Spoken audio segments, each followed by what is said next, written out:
Olá pessoal, nós estamos aqui para mais o Arthur Responde sobre as dúvidas dos nossos seguidores. Arthur, eu vou começar pela Vanessa, o perfil dela é Vanessa PP1HX e ela coloca aqui: eu gostaria de perguntar para o Arthur se ele já ouviu falar do caso Marco Aurélio, um escoteiro de 15 anos que desapareceu em 1985 no Pico dos Marins, no estado de São Paulo. Até hoje, 40 anos depois, a família procura pelo menino. Nunca foram encontrados quaisquer vestígios do escoteiro vivo ou morto. Existem várias teorias sobre o desaparecimento do Marco Aurélio, entre elas a abdução. Eu já estive algumas vezes no Pico dos Marins e particularmente sinto uma energia muito diferente, quase inexplicável naquele lugar. Eu quero só complementar a pergunta dela para dizer que a questão da abdução surge porque entre muitos dos relatos e da própria investigação, teve um momento que encontraram um equipamento, a mochila do garoto, e os outros meninos que estavam dentro de uma cabana ouviram um grito e viram uma forte luz do lado de fora. E quando correram não encontraram mais absolutamente nada. Como não foi encontrado tantos anos depois, veio essa ideia então de que poderia ser uma abdução. O que pode dizer para nossa querida Vanessa?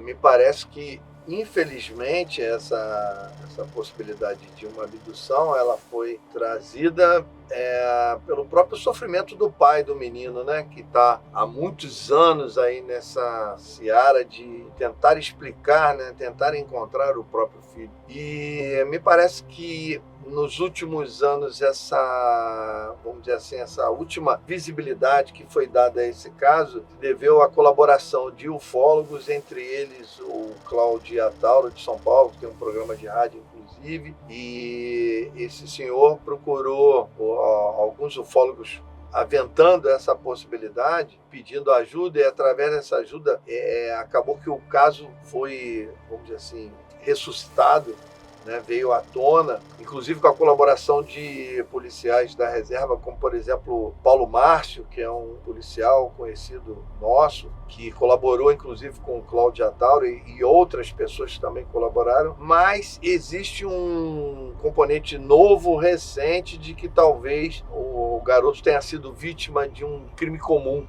Que me parece que houve uma denúncia de que o garoto teria sido morto por uma pessoa que sofria de problemas psiquiátricos e houve uma investigação, me parece que foi escavado em determinado local e foi encontrado, não o corpo, claro, já passaram tantos anos, mas me parece que foi encontrado vestígios de que realmente poderia ter sido enterrado ali. Então, quer dizer, o caso ainda está em suspense, mas a princípio se descarta qualquer componente relacionado à ufologia.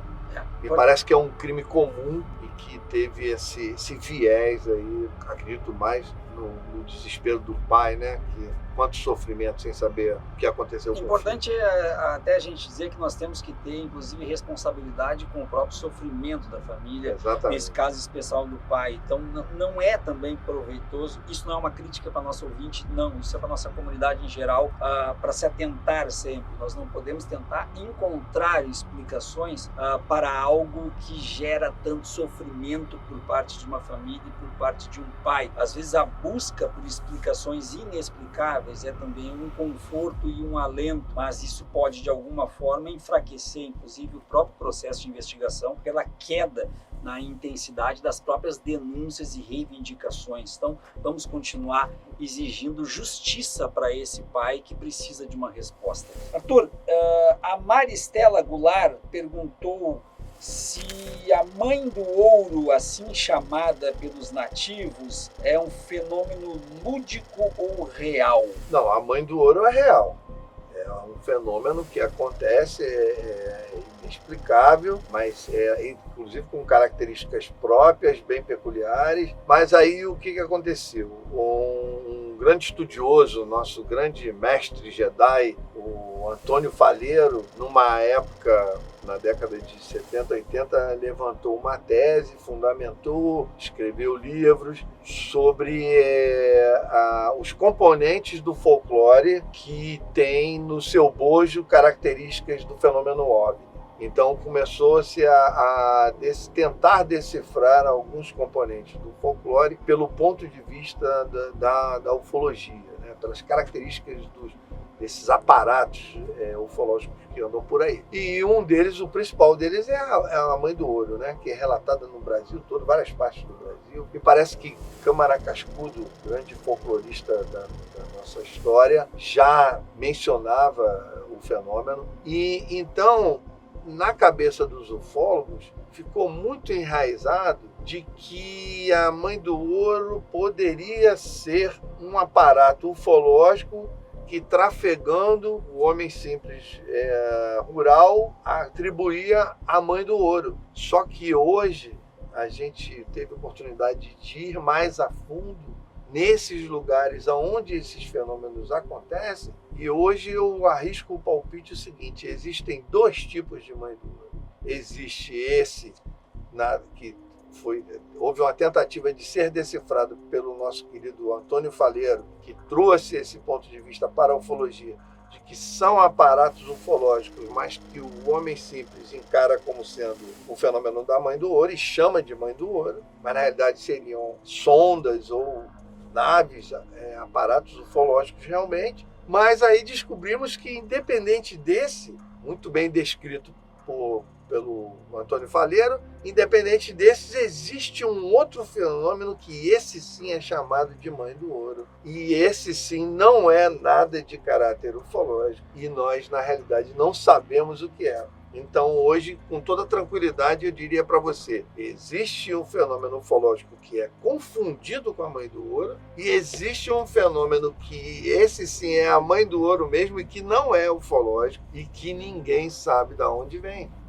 Então, hoje, podemos até amplificar essa informação. Existem vários fenômenos que ocorrem no meio rural, que estão na natureza, que nós não conseguimos atribuir à questão ufológica, mas que, ao mesmo tempo, não sabemos de onde vêm. Podem ser espirituais, podem ser elementais, podem ser fenômenos naturais, não se tem explicação. Mas o que posso garantir é o seguinte: não existe só aquela navezinha lá que é confundida com a Mãe do Ouro. Em absoluto. Existe alguma outra coisa que não é de origem ufológica e que é chamada de Mãe do Ouro há trocentos anos, há séculos, podemos dizer assim, e que não é nada relacionado ao fenômeno OVNI. E o que é, realmente não sabemos. É pura e simplesmente a Mãe do Ouro. E assim a gente encerra mais um quadro aqui com o Arthur respondendo perguntas. E vocês podem continuar mandando perguntas, dúvidas, sugestões de tema, de pautas, e sempre lembrando de se inscrever, compartilhar e também tornar-se membro. Voltamos numa próxima oportunidade. Tchau, tchau.